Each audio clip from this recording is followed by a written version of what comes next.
Christians live against the values that Jesus promoted, like I said, which are loving everyone and loving God.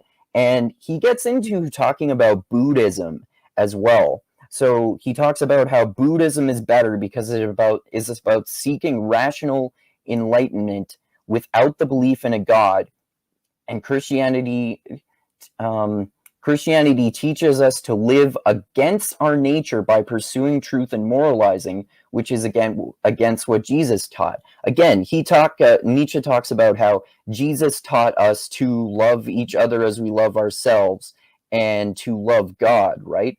So, and he likes it. He likes Buddhism more because I think it's actually because he sees it about love, and he talks about how Buddhism is this idea of spirituality, and here's like a stereotypical image of the Buddha meditating there in tranquility, reaching ataraxia, and I think that's really interesting, and I agree with some of that for sure. But then this aspect of rationalism that he mentions, I think, is also really interesting because even though he makes some criticisms like that one, for example, that make it sound like he is a rationalist, Nietzsche actually was not a rationalist. He actually like heavily criticized rationalism, even though he has like unimaginably harsh critiques of religion,